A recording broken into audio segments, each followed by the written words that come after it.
张师傅，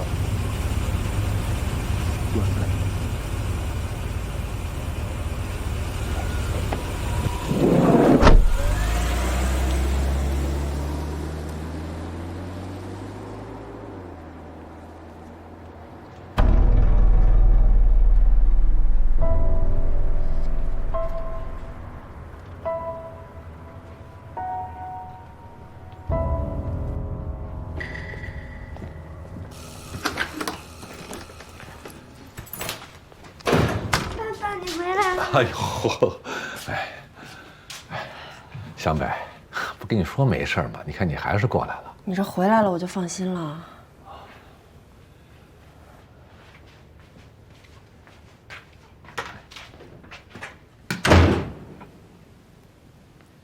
爸爸，刚才是什么人找你啊？没事儿，是几个厂子里的老朋友，非要让我去喝酒。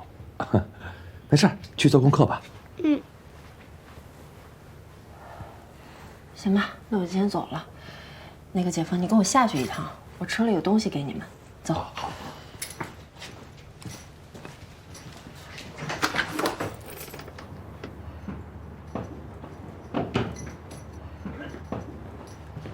什么东西啊？是不是就给依依拿的？根本就没什么东西啊。我说几句话想问你，这晚上到底是什么人啊？我听依依说是有2个人给你拉走了。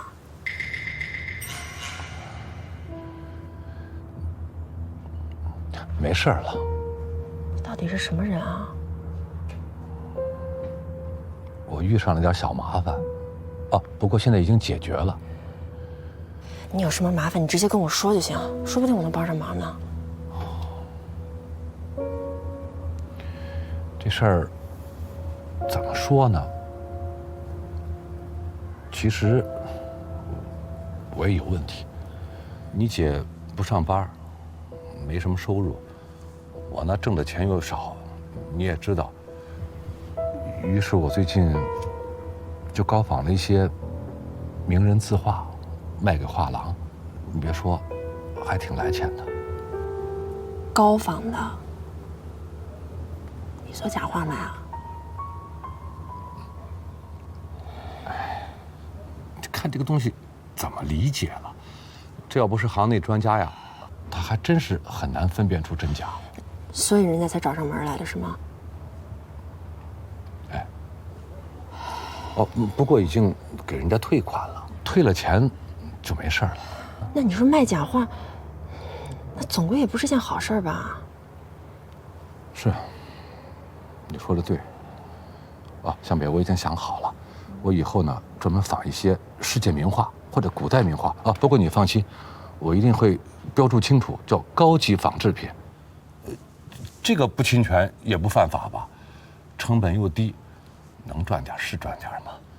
行，只要咱别违法啊，别做伪钞，还有非法出版物，我们都支持你。那行，那你走吧。姐夫，等会儿，我有个正事儿得问你啊。你上午去见那个费泽雅，你知道她原来男朋友是谁吗？不知道。是胡正浩。你那个合伙人怎么和费泽雅搅在一块儿的？他是不是胡正浩一伙的？哎呦天哪！不可能吧？实习的时候，这孩子挺乖的。你就是太老实了，你分不清楚好人坏人，你被人利用了都不知道。你像他这种人，你以后还不定惹上什么麻烦呢。我真的劝你啊，你就别跟他在一块儿了，就别合伙了，没什么意义啊。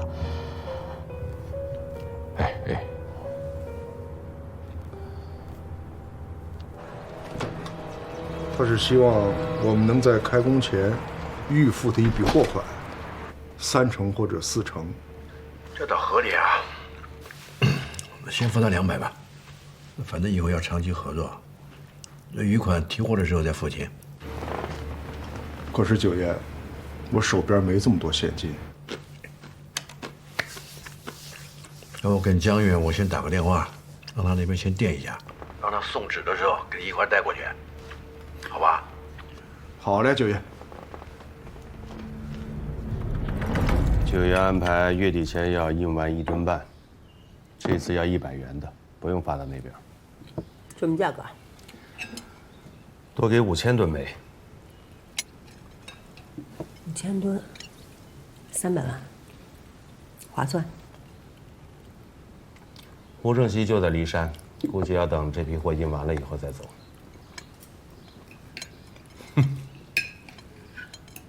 你笑什么呀？我笑你的老同学唐宋，唐木头。哎呦，他居然也跟这种大恶人胡正熙在一起合作了，做梦他都想不到我们对他的举动了如指掌。他生病了，家里负担又重，自然管不了那么多。怎么，心疼啊？江源，我告诉你啊，你最好别打他的主意，我们俩都对不起他。我就是说说，他给谁干不是干呢？如果他愿意跟我们干，我们可以给他多一点钱，好弥补他嘛。你要是敢这样，九爷肯定饶不了你。我就是说说而已嘛。如果唐宋这样的人愿意跟我们分享他的技术呢？我跟你说啊，下个月开始我们会陆续到20万吨煤，利润已经非常可观了，所以我们没有必要跟九爷抢生意。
唐老师，听说这个鬼相机可以换一台车啊？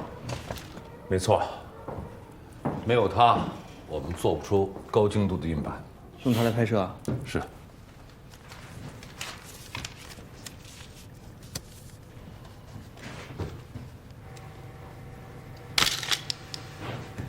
那用高精度的扫描仪不行吗？这你就不知道了。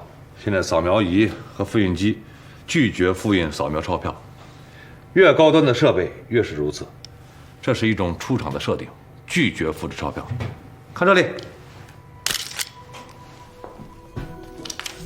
你跟我来，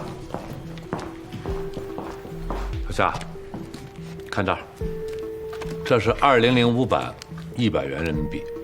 你看这些圆点，看似杂乱无章，它却大有学问。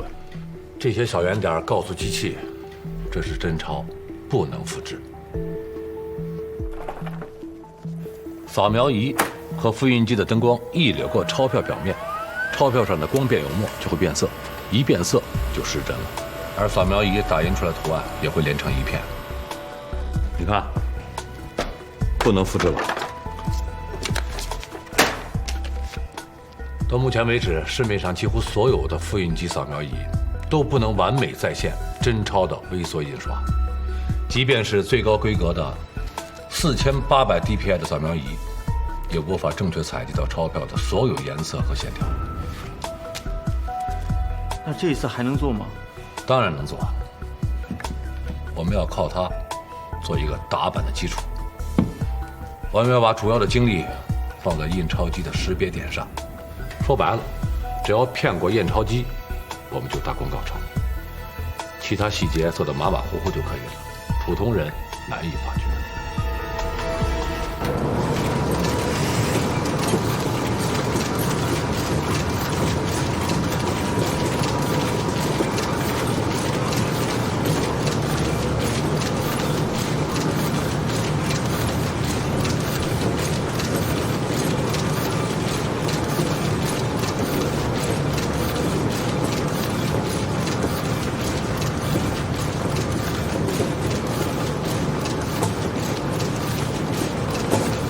所有的材料都备齐了吗？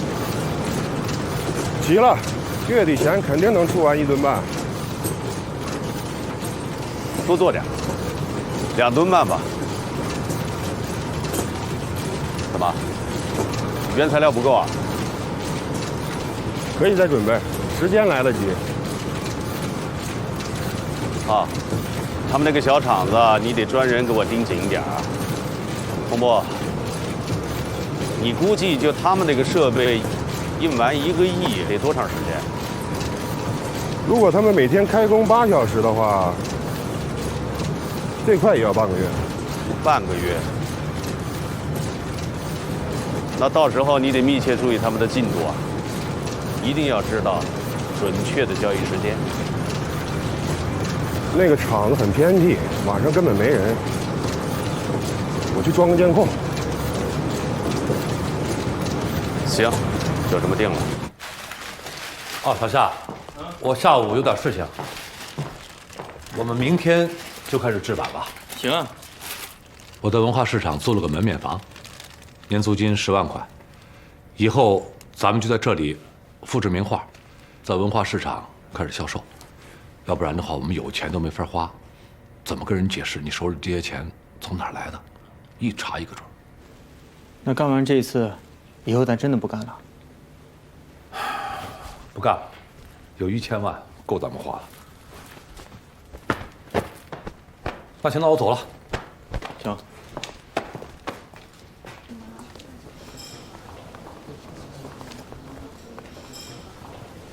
潘先生，您的手续都办好了，这是您的合同。哦，这么快就办好了？这是银行卡和钥匙。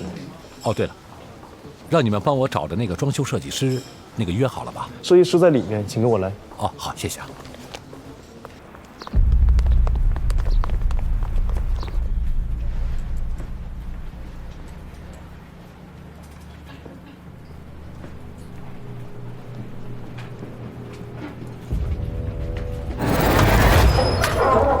姐夫，你来这儿干嘛呀？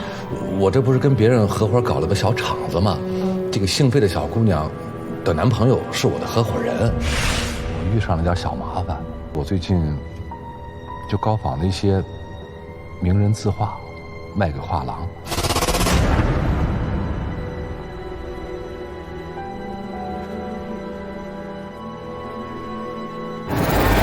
今天下午遇到了点危险，厂子里着火了。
夏言啊，哎，你赶紧过来帮我看一下哈，就是我也不知道是线路问题呢，还是电表问题。这里的线路啊，好几年没换了，这真应该检查一下了。万一起火就麻烦了。它不是万一，它现在已经起火了，就在这儿呢，就这儿。我看一下啊。哇，你这个线路啊，老化的很严重。来，兄弟，帮我一把。慢点啊。帮你看看。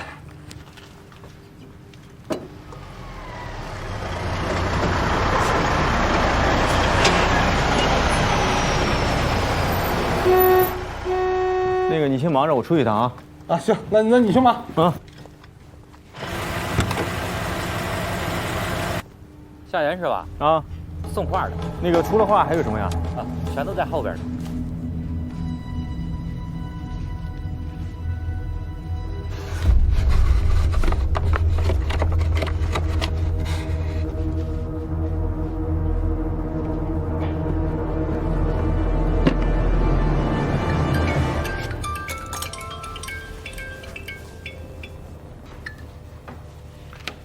喂，哦，湘北啊，你要来我这儿看看，我这儿有什么好看的？你马上就可以到。好，好，我在门口等你啊。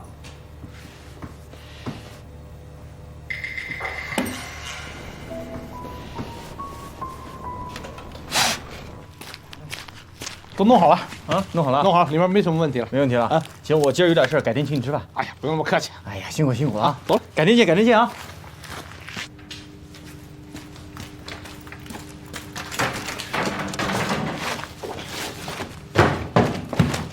哎，小夏，这个湘北马上过来，我建议你呢，还是回避一下。行。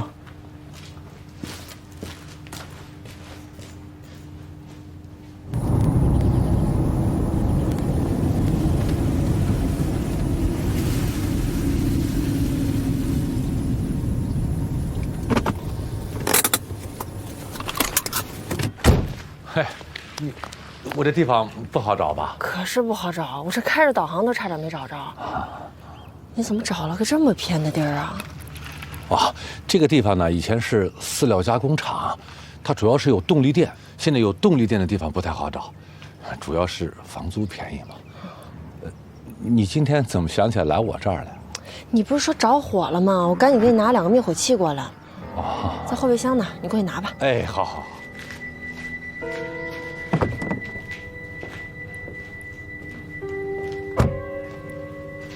哎呀，湘北，你看我这儿乱哄哄的，连个坐的地儿都没有。哎呀，你不用麻烦，我就来观摩观摩你工作的地儿啊。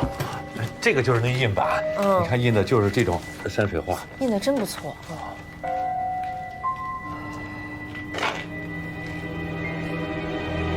这火把这电线都烧了，这墙都烧黑了。是啊，当时都快吓死我了，差点把我的机器都给烧了。这幸亏呢，我找了一个电工弄好了，这不是好几天都没开工了。你以后可得注意点儿，就那2灭火器，你放个最显眼的地儿，啊。哎，姐夫，这生意怎么样啊？生意不好啊，现在只能接点零散的小活。你看这些东西都是别的厂子人不愿意印的，我们才来印。湘北，你在外面认识的人多，你看能不能给我推荐点业务啊？没问题啊，你不跟我说我都给你推荐，以后我就给你当个编门业务员啥的。好啊，啊，我这可是有提成的。能不能行了，姐夫？行吧，我就来看看你啊。好，你忙活吧，我走了。哎，好好好，谢谢你的灭火器啊。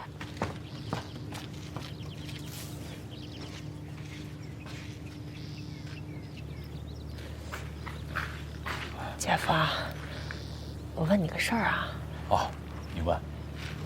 前2天，依依给我看了户口本，上面有一个你的曾用名叫江远。我知道，当年是他顶替你上了大学，所以你才学印刷的。具体的事儿我不知道啊，但我了解你，你不愿意跟别人争，我怕你被人给欺负了。如果你是被逼迫的，我们可以用法律手段去制裁他。不，湘北，以后这事儿别再提了，这都是过去的事儿了。他也没有强迫我，是我自愿的，我自己出卖了自己的前程，我活该。别再提了。哎呀，别再提了。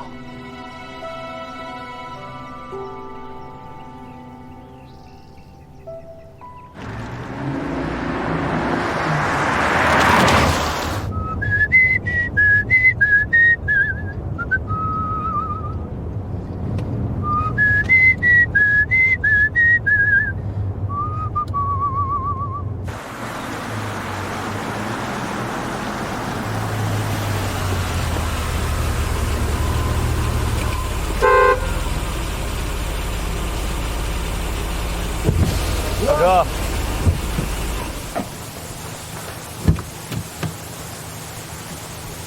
哇塞，就这车，这7000吨煤，这什么做的这么金贵啊？7000吨煤算什么呀？我们现在已经到了3万吨煤了，还有17万吨的煤还没到呢。厉害了，厉害了！监控的事办得怎么样？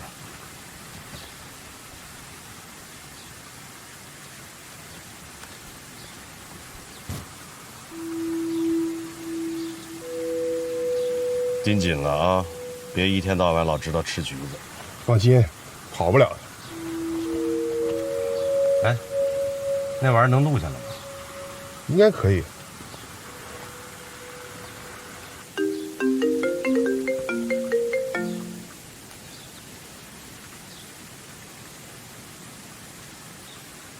你在我办公室？好，我马上上来。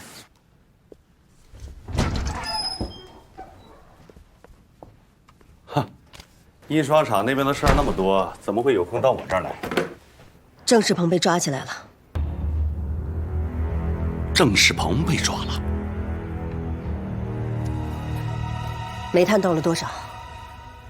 刚到3万吨，按计划，近几天每天都要进1万吨。现在我们可能会有大麻烦了。大成公司一直都是郑世鹏分管的，现在郑世鹏被抓了，这公司未来怎么样，很难说。17万吨煤，我们没别的办法，现在只能等。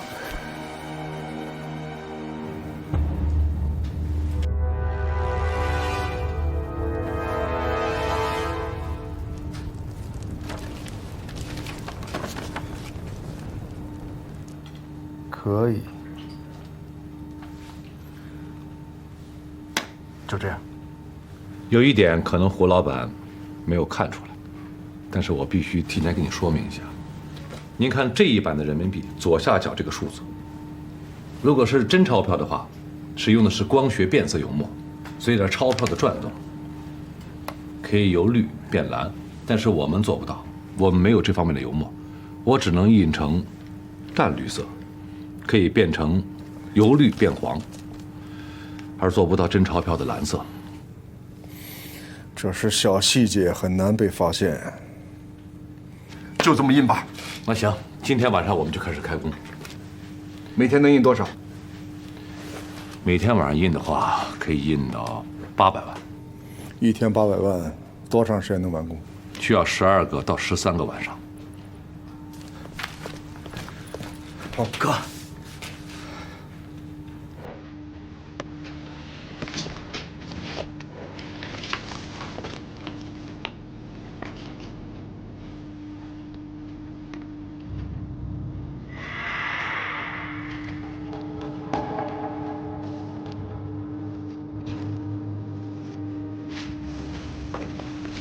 今天晚上就开工，白天也干，尽快。好。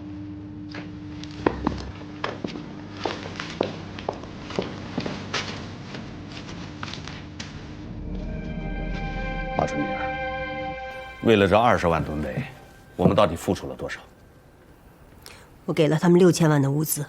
公司的账面上没有这么多钱啊。是，公司的账面上是没有这么多钱，有一部分是银行贷款。因为我想这笔生意谈成了，我们有4000万的净利润。可现在公司面临着即将破产。也许不会呢，也许煤炭可以陆续的发到。如果有这个必要，我可以亲自去见见郑九龙。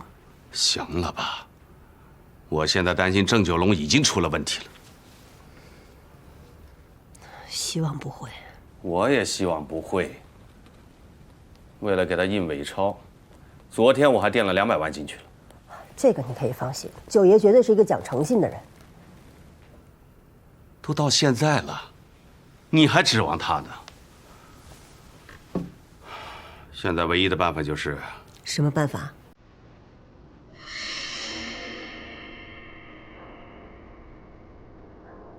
没办法，我能有什么办法？我还是给九爷打个电话问问情况吧。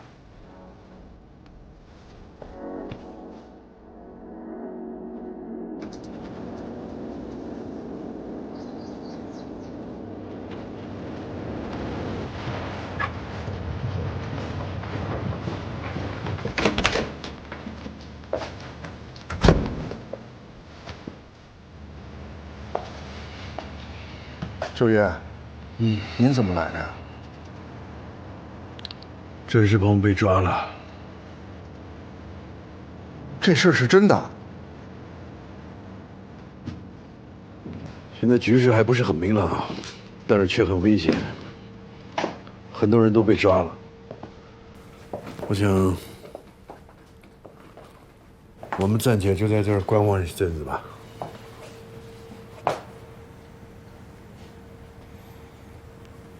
阿贵是怎么没的？因为费泽雅的事情。怎么说？这件事情应该是被警察知道了，所以就利用这件事情给我们布了个局。所以阿贵他就……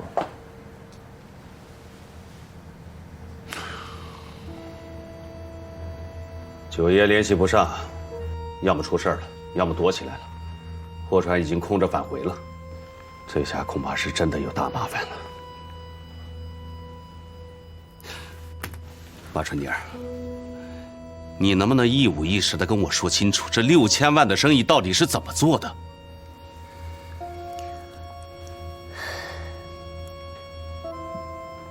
？100辆斯泰尔卡车，100辆斯泰尔卡车不够3000万，还有别的吧？重油。还有呢？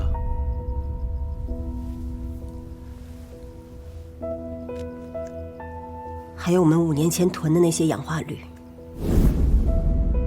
我就知道，你疯了吧？都给了他们了，那是政府严禁向他们出口的重要物资，那么大的数量，你胆儿真够肥的。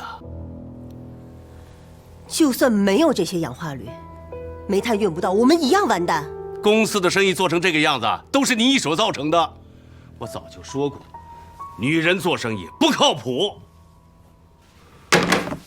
教员，你疯了吧？你现在长本事了，你从公务员一步步走到今天，哪一步不是我的功劳？就凭你那个在村里面当支书的爹，他能让你过上今天的生活？我爹怎么了？他当支书怎么了？没有他，你能进贸易公司？你能做生意？你能混成现在这个样？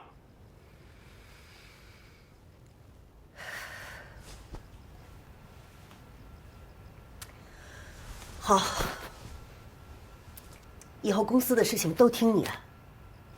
但是我想告诉你，九爷不会就这么完了。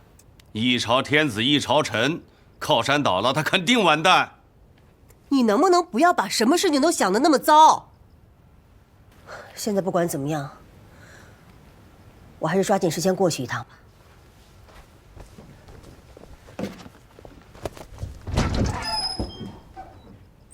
成事不足，败事有余。接下来这段时间，骊山恐怕就要变成咱们的主战场了。九爷，下一步有什么打算？我这趟出来走的仓促，只带了300万现金。唐宋那儿你去跟他商量一下，等我们把货出清之后，这余款再付给他。哦，九爷，唐宋那边，如果他不相信，对，这个先压在他那儿。九爷，这可是您的随身物品。没事儿，这只是一个把玩物件而已，没什么可惜的。我的意思是这样，九爷，咱在骊山这儿还是有点根基的，有事儿的话临时凑个30、40人没问题。另外，这个旅馆有点积蓄，所以尽量不要用到这里的积蓄。眼下现在最重要的事情就是要保证这1个亿能够顺利运完。有了这1个亿，咱们就可以从北方、从东南亚换回真金白银，我们就有足够的本钱另起炉灶，东山再起。所以这桩生意不能有半点差错。放心吧，九爷，我一定盯紧了。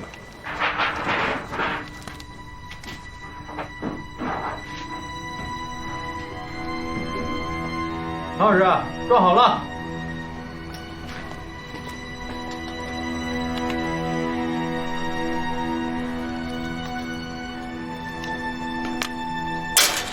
开工！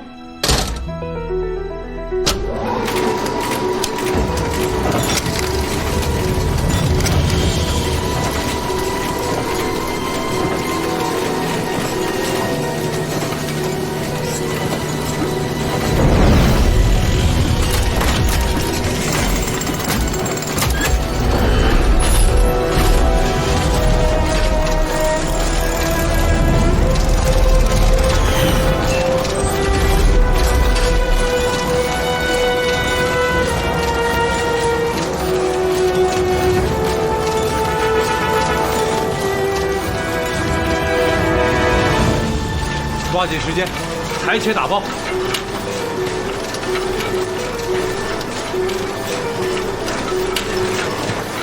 哥，咱们开工了。洪博啊，你要仔细观察，算一算他们印完这1吨半纸需要多长时间。明天早上就能估算出来了。他们的机器太破了，如果只是每天晚上工作的话，起码也要10天。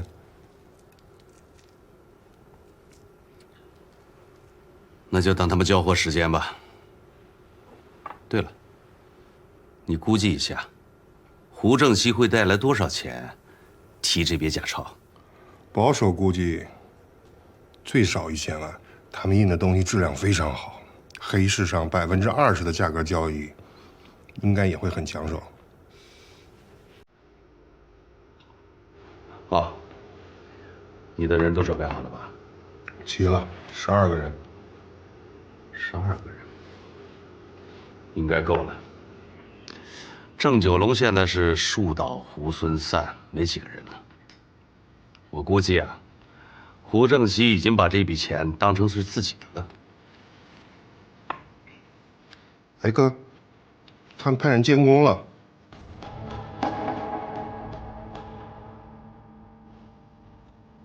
哼，那咱们就做好充分的准备。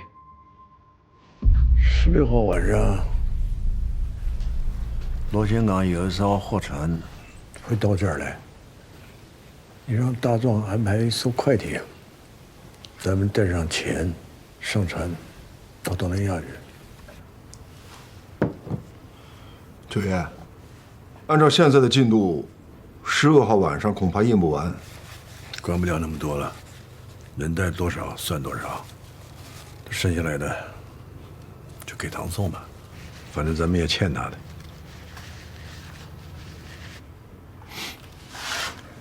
九爷，有件事儿我不太明白。说，如果按您说的，江远这次为了这20万吨煤，把全部身家都押上了，可他现在，他只收了3万吨啊。就算是他联系不上您，可这段时间他一次也没有找过我呀。谁能预料会发生这样的事？你说，像江远这样的公司在这儿不在少数吧？他能不来找我们，那就说明他是明事理的人。在这非常时期，有这样的人可以利用，那咱们就好好利用吧。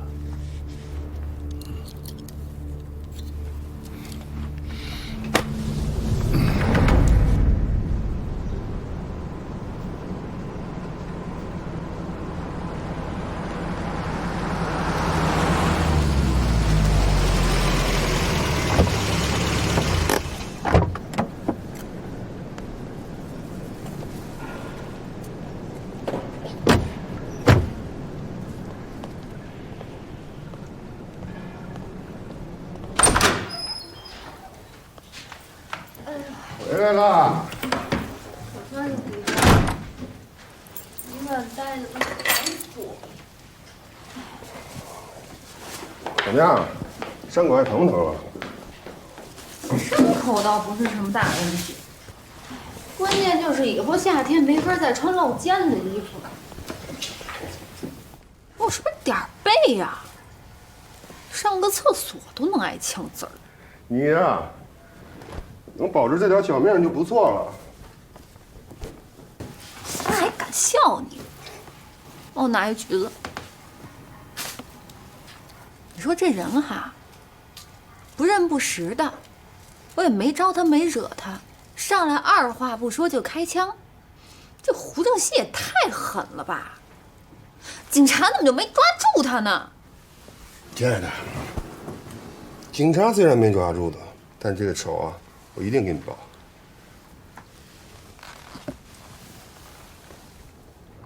你替我报仇？周洪波，你是不是认识他呀？我不认识他，但是我一定能找到他。你既然能找到他，为什么不让警察去抓他？当然啊，我找到他我就报警，我让警察弄他。胡说！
傅老板，请验货。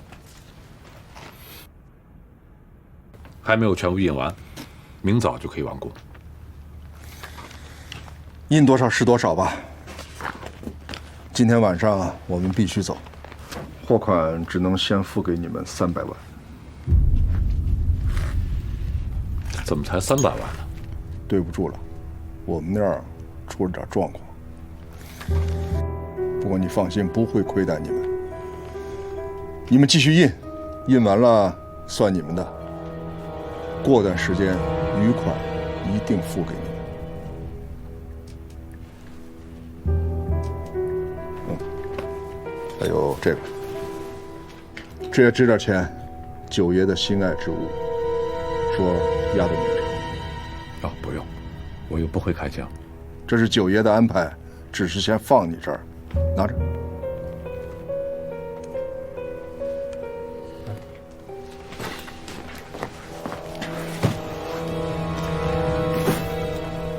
这是300万，看一下。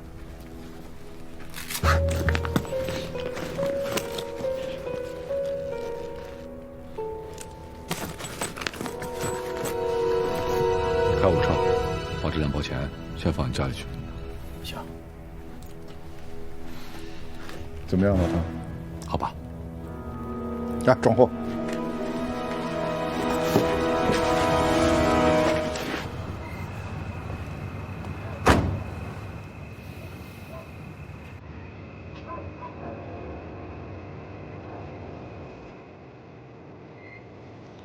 有一个人出来了，接住他，不要惊动院子里的人。来，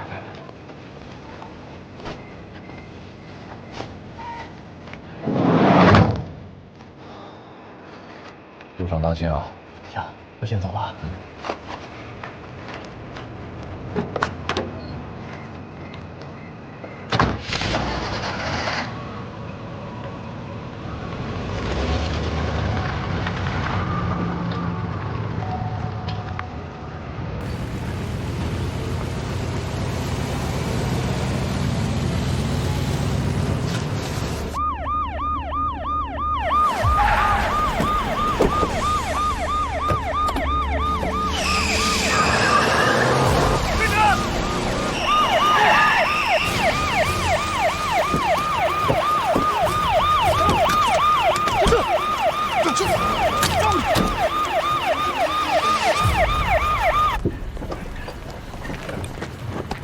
好，老唐，这一共是9200万，还差你410万，对吧？对。1个月以内，下个月的15号之前一定给你。如果我没回来的话，你就去胜利大街的嘉泰旅馆找大壮。好吧。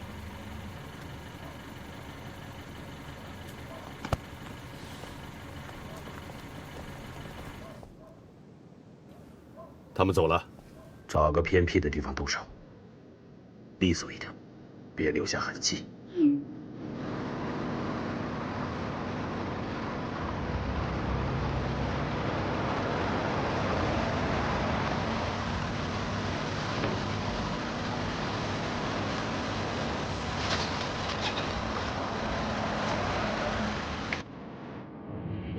下去看看。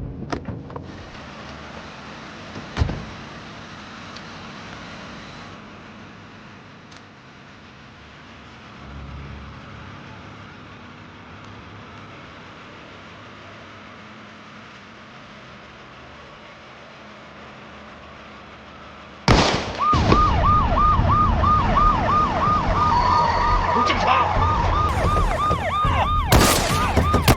倒车！倒车！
怎么样，哥？胡正熙跑了。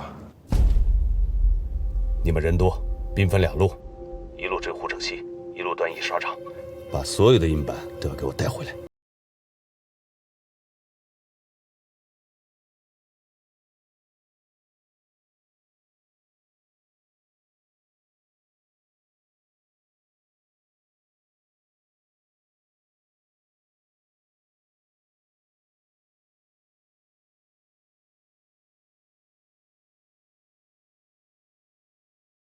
烧车。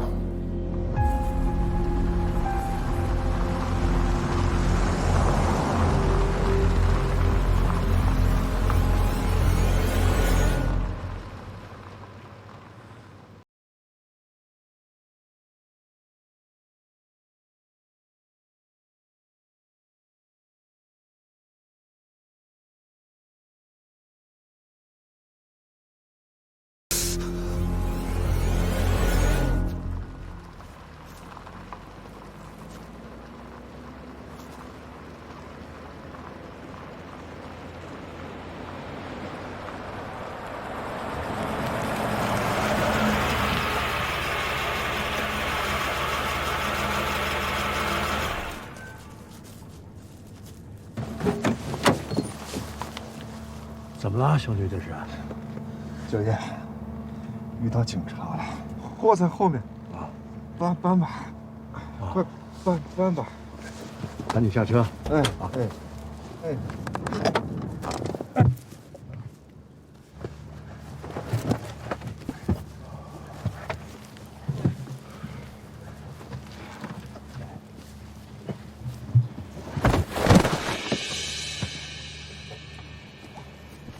怎么了，哥？来，哥，哎去，不见，哎，哥，不拿走。哥，九爷，别动，别动，九爷，警察马上就追上来了，别晃我了，快点走，再不走，来不及了。哥，走。九爷，我们真不管他了吗？啊，九爷。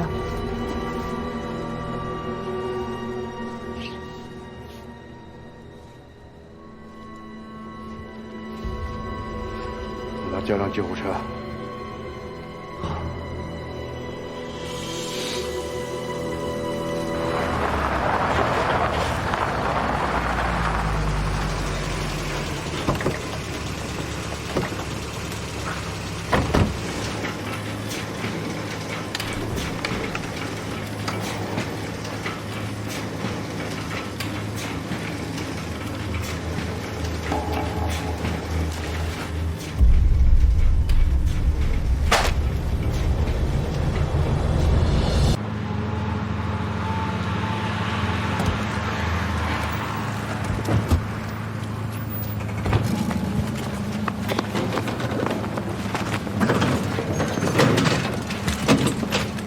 等会儿，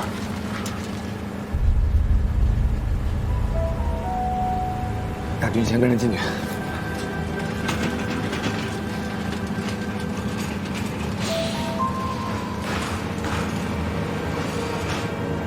哎，齐队，是胡正熙，胡正熙落网了。站那儿！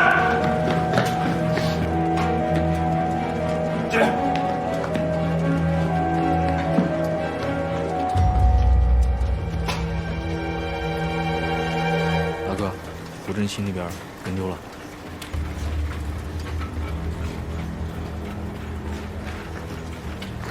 把银板和所有的钱都带走。是。站！别！手拿出来！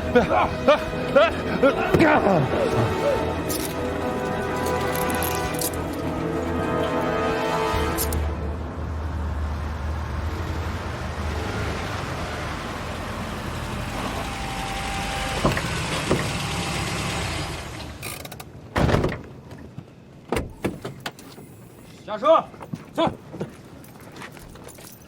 对面给我老实点。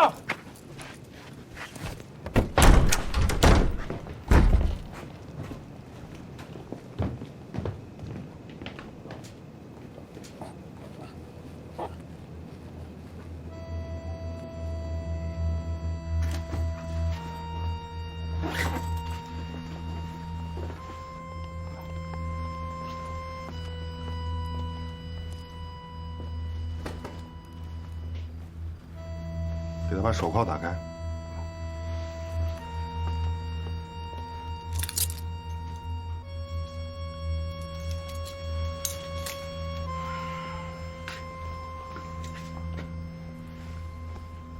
谢谢啊。后会有期。收队。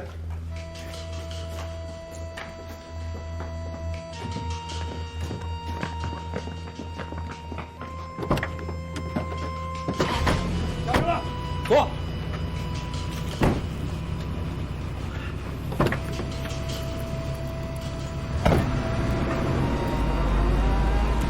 老实点儿。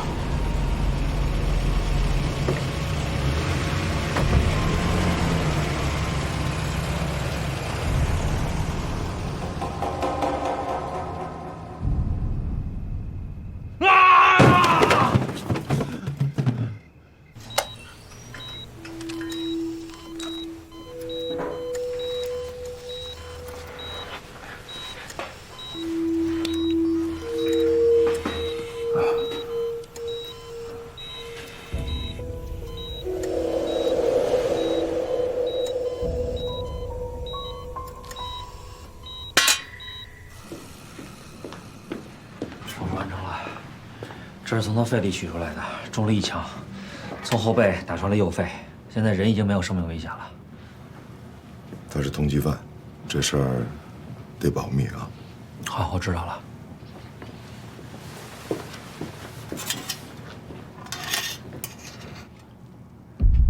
师傅，他是在哪儿中的枪啊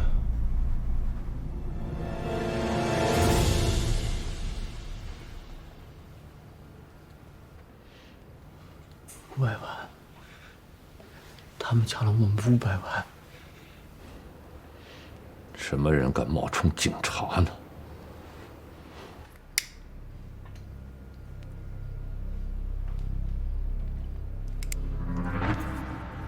我的车呢？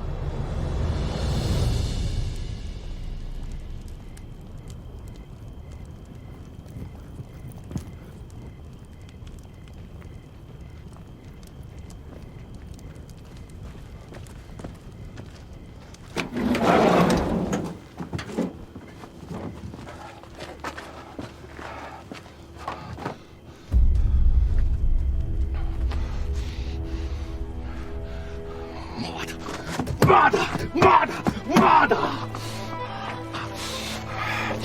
别人要是问起来，我们今天晚上干什么了？怎么回答？怎么回答？怎么回答呀？我想想，我们要把文化市场的门面房尽快的让它开张，尽快的开张。开什么开呀？我们没钱了，什么都没了。500万，整整他妈500万呐！我们一定要想办法拿回这500万。怎么拿？找谁拿？让我想想，让我想想。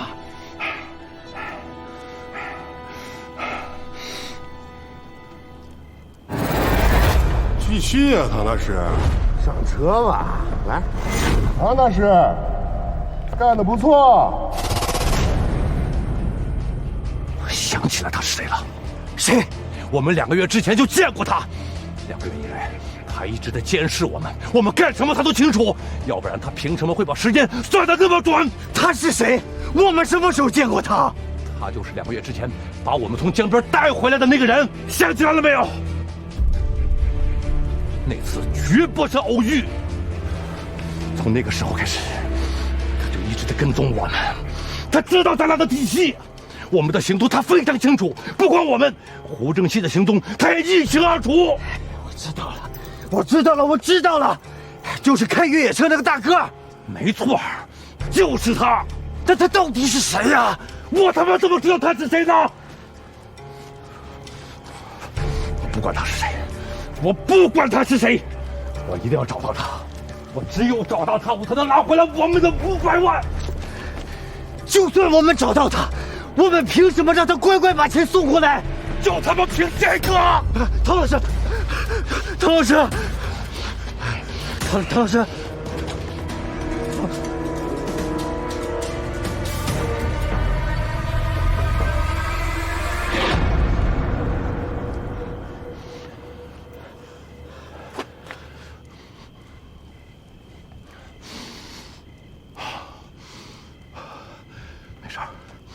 没事儿，小佳，咱们这次麻烦大了，有太多的人知道咱俩印伪钞的事情了，指不定哪天就会传到警察那里。就算警察不知道，这帮人也会随时来找咱们的麻烦。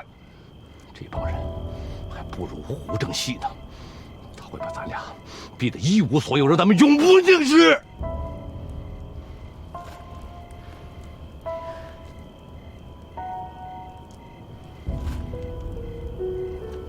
无论如何，我也要想办法找到他。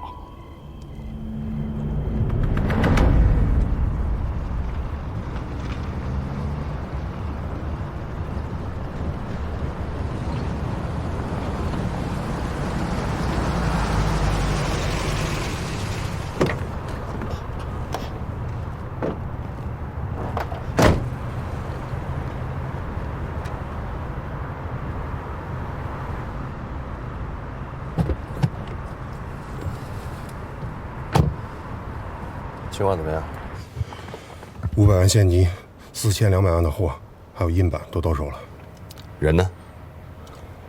我们这边没了4个，胡正熙那边4个，都让我烧了。胡正熙也被烧了。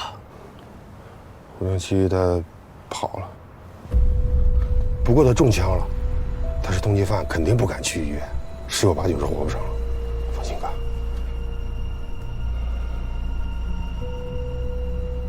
胡正熙要是活着，那可是个大麻烦。密切注意他的消息，千万不能让他活在这个世上。胡波，明天你跟东南亚那边联系一下，尽快让这批货出手，实在不行的话可以低价。另外，让你弟弟把抢来的那个板试印一批，看看质量怎么样。我去告诉洪涛。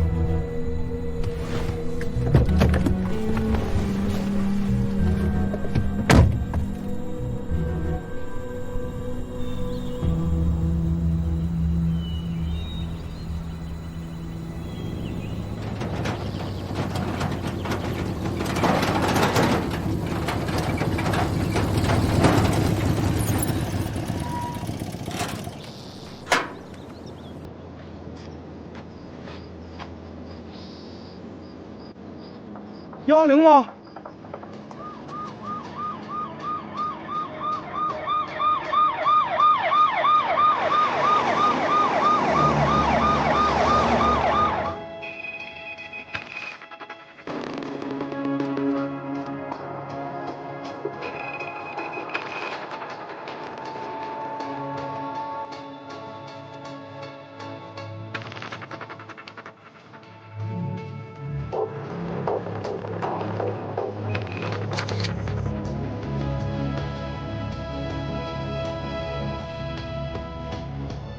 带走。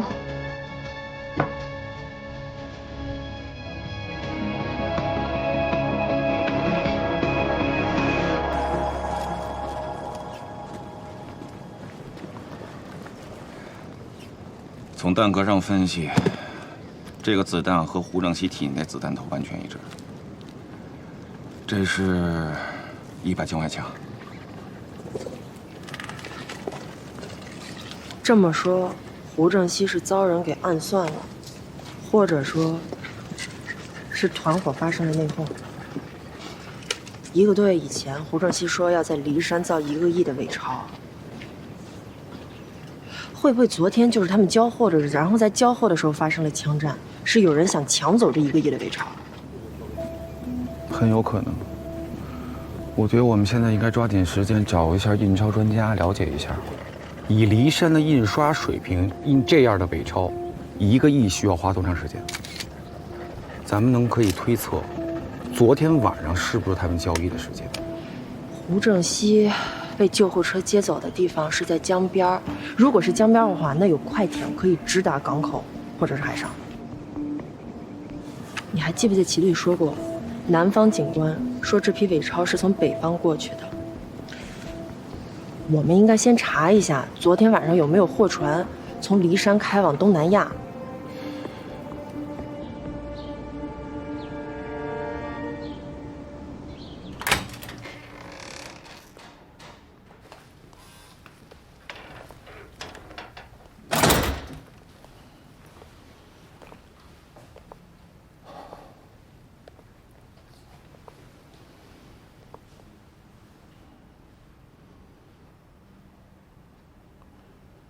房子都已经装修好了，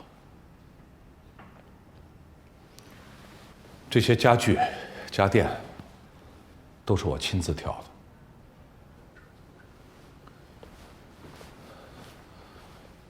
依依的那间房，我给她做了特殊的隔音处理。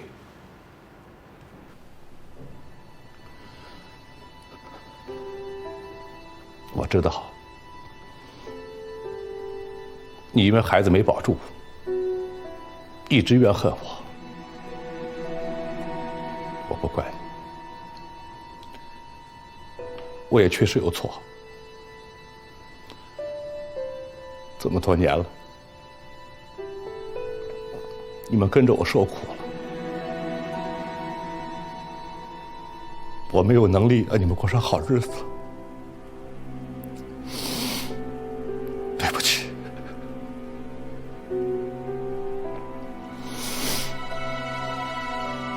小南，咱们离婚吧。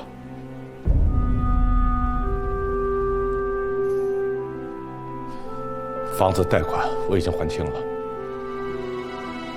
咱们买房子借湘北的钱，我会想办法还给他的。离婚之后，所有的财产全部归你。如果你愿意的话，我还想住在老房子里。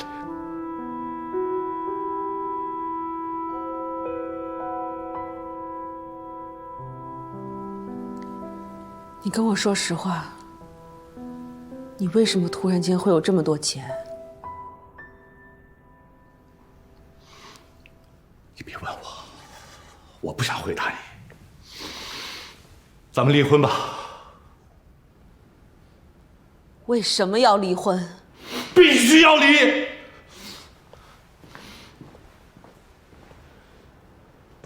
这么多年了，你跟着我过苦日子，你还没过够吗？住的破房子，穿着破衣服，天天受人欺负，这种日子我过够了。必须要离婚，今天就去办手续，今天就办。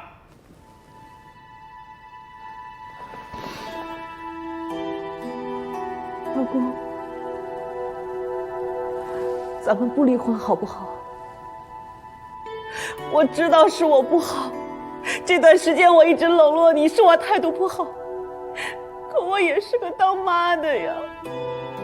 我刚刚失去了我的孩子，你就不能理解我一下吗？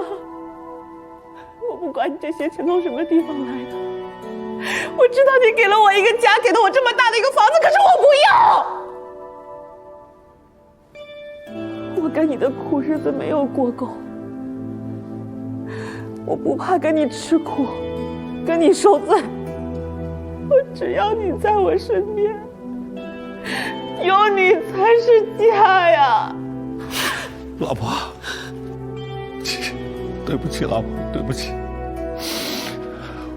我跟你说实话吧，我出事情了，我被卷进去了。这件事情会牵连到你跟依依，甚至会牵连到湘北。你不希望湘北被开除吧？老公，不害怕，我不要跟你分开，我不要跟你离婚，我真的不要。我没办法呀，我已经无法再回头了呀，没办法了呀。不哭。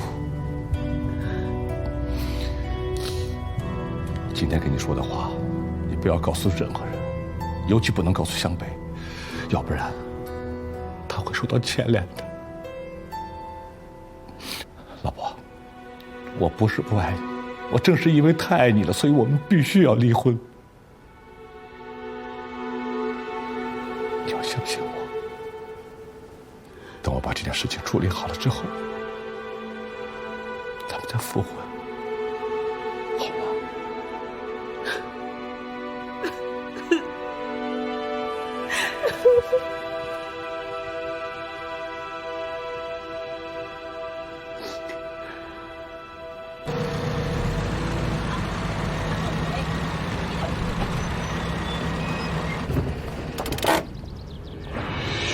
嬷嬷，什么时候把家里衣服拿走？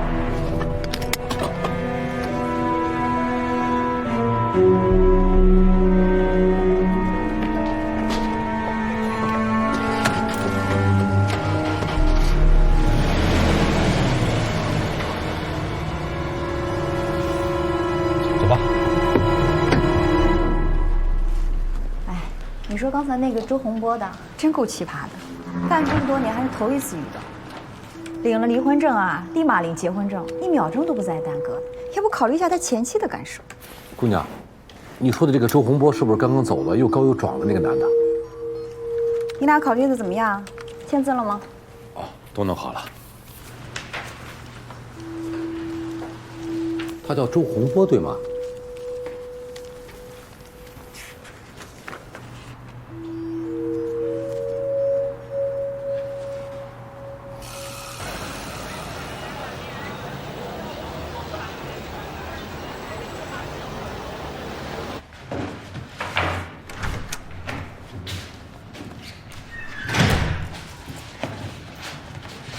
你这一天不见人干嘛去了？我离婚了。什么？我离婚了，刚办的。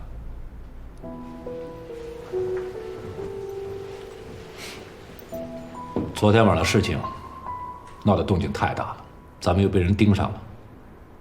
现场去了那么多人，被警察知道是早晚的事儿，所以趁早离了，对他们娘俩有好处。小严，咱们一定要想办法拿回我们的500万。找谁拿呀？今天我见到那个周洪波了。周洪波谁呀？就是冒充警察抢劫我们的人，就是那个大高个。他在哪儿？这个我不知道，我只知道他的名字跟他的车牌号码。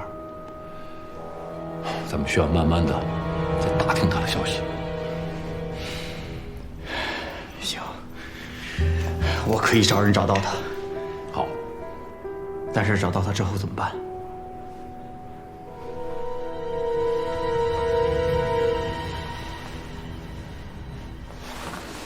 用他办。好，我肯定会找到他。小夏，我觉得这件事情，咱们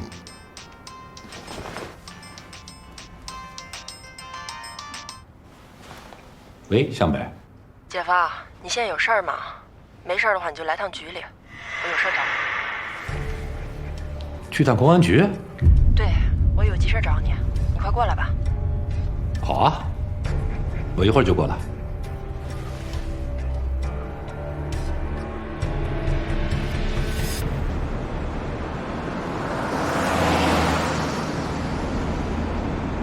机队，海事局回电话了，昨晚有一艘外国货船从我们这儿起航，前往东南亚。船是哪个国家的？是江对岸的。可以让他们停船接受检查吗？船已经在公海了，而且中间不需要再停靠码头，可以直接到东南亚。知道了。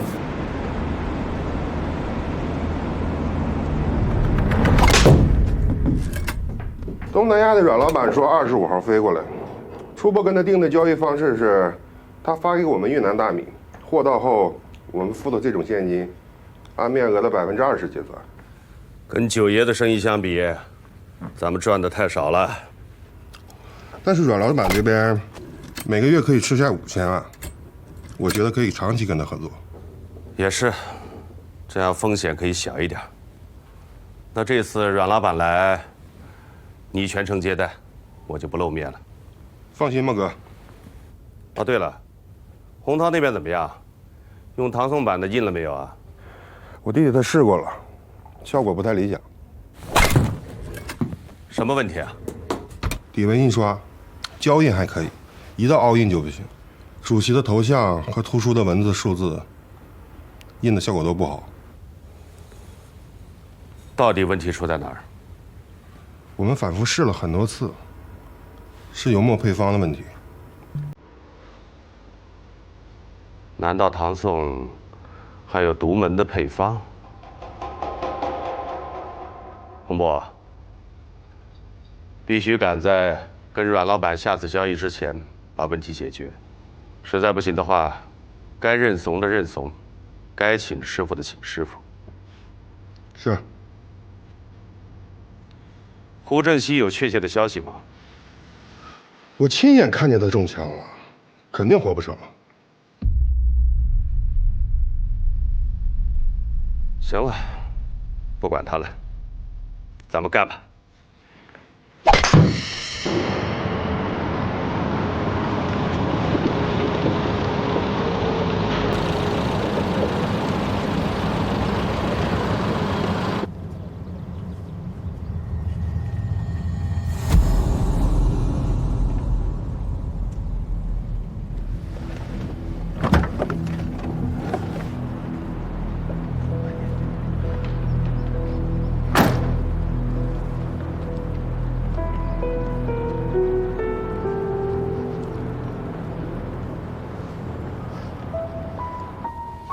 向北，这个钞票的事儿啊，你们得应该找那个印钞厂的专家，这个我还真不太懂。哎呀，姐夫你就别谦虚了，咱这地儿就只有你一个人在印钞厂干过。嗨，那个时候我也就是实习了3个月，还不是正式的。腾哥，这样有什么说什么，说错了也不会怪您的。啊，那好吧，你们想了解点什么呀？是这样啊，我们现在基本上可以确定了，这个钞票就是在咱们这儿印的。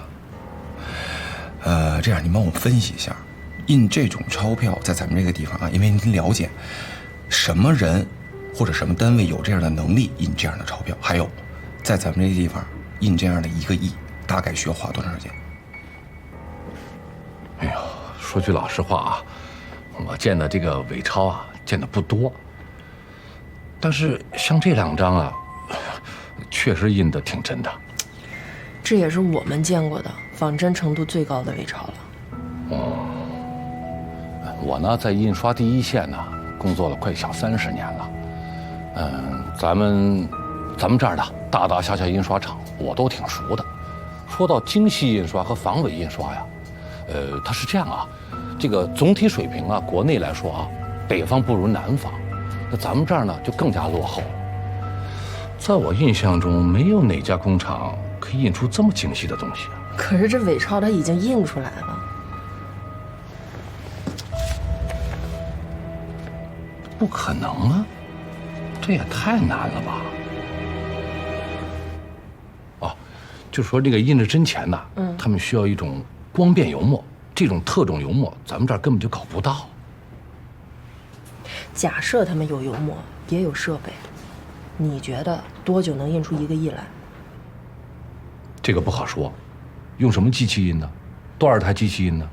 每天印刷多少小时啊？哦，这还不算上制版时间呢。算上制版时间的话，这就更不好说了。姐夫，你再好好想想，就没有别的线索了？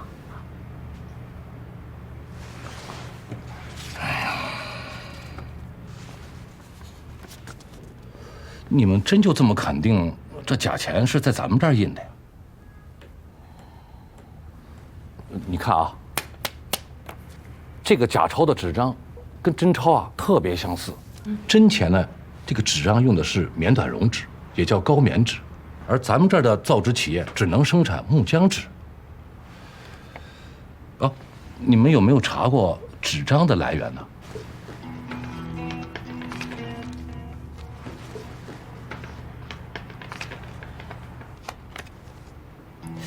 假设你印伪钞，你会用什么样的设备？多久能印出来1个亿？哎呀，小美，你开什么玩笑呢？我怎么能？堂哥说的对，我们的，咱们应该从这个纸张来查一查，查一下咱们这边的造纸企业。对，走。哎，齐队，想不到，你看，好。咱们这边就没有用这种纸的，不是咱们这就生产不出来这种纸。哎，刚才齐队来电话了，胡正熙休克了，随时可能毙命，我去一趟。我也去。堂哥，我先走了啊。哦，哎，小北，胡正熙被抓住了是吧？太好了，这样说的仇可以报了。姐夫得过去了啊，我想送你了。好，你走吧，你忙吧。哎。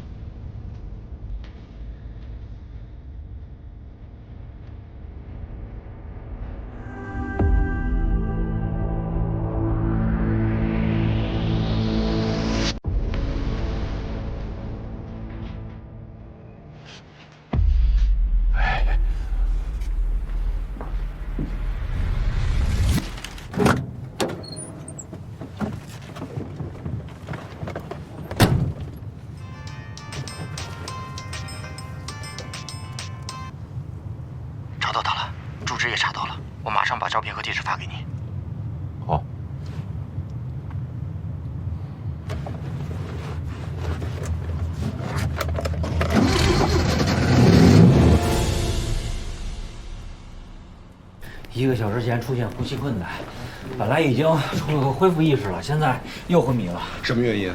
初步怀疑是肺动脉栓塞。那还有救吗？可能有救，也可能随时猝死，这都不好说。他自从进了医院以后就没说过话，所以我们对他的既往病史一概不知。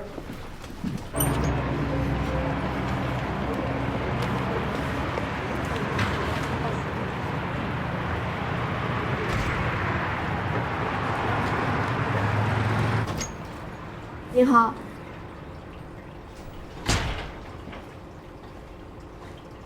你们老板在不在？你找我们老板什么事儿啊？跟你们老板说，我来拿钱。稍等。喂，老板，有人说来找你拿钱。嗯，好，您往后退一下，看那儿。嗯，好。你去6楼吧，我们老板在那儿等您。好，谢谢。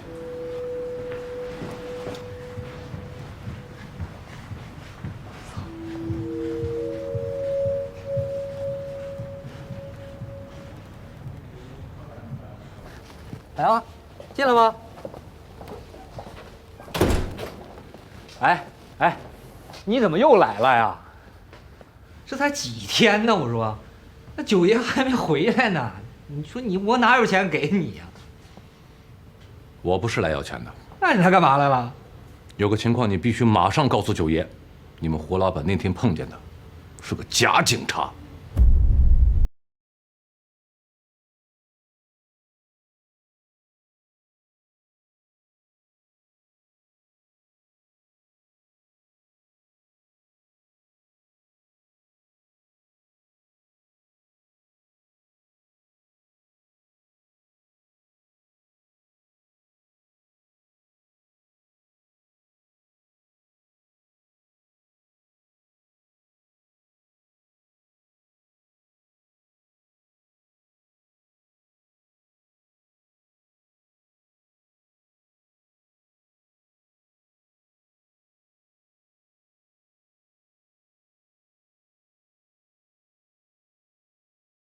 是他想让你们死。王哥，你如果愿意帮我，我可以让他很快的出现在你面前，你可以替九爷当面的问问他。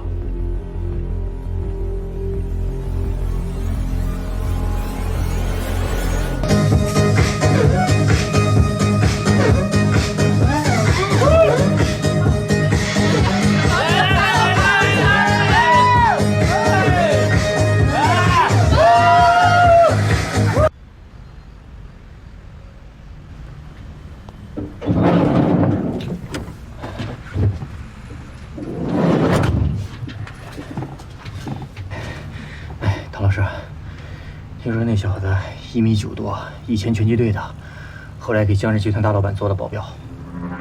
谁？给谁做保镖？江氏集团大老板啊，不是就是以前造纸厂起家那个。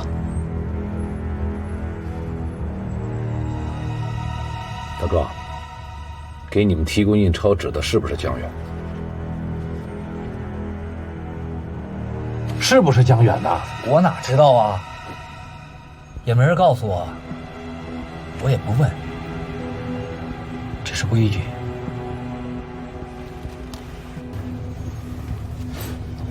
如果真是江远，那这一切就能说得通了。他给你们提供印钞纸，自然就可以跟踪到我们小厂子，然后一直在监视我们，趁我们交货的时候下手抢劫。我真是他的话，九爷一定会让他好看。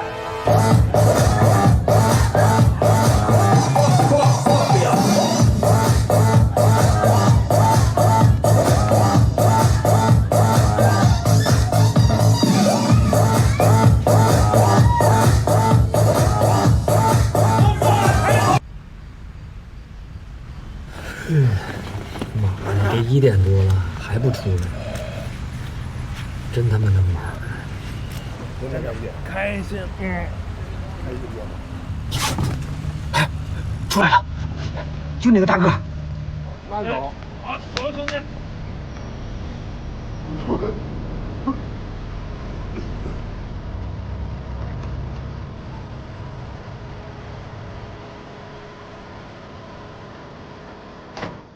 按计划行事。下。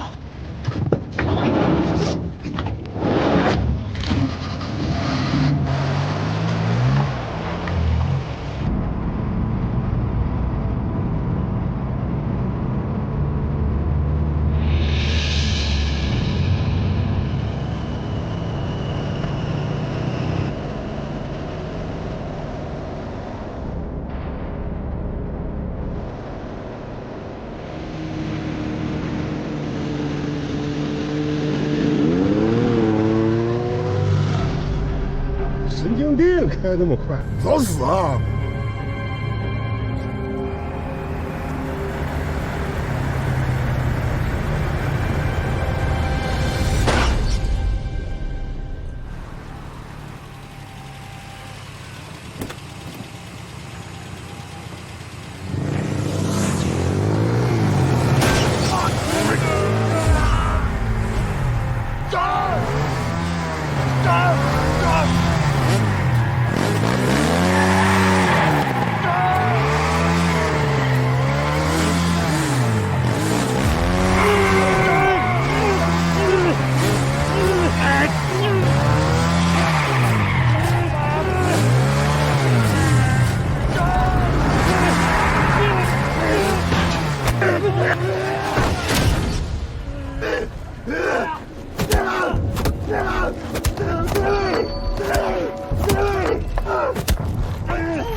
他死了，啊！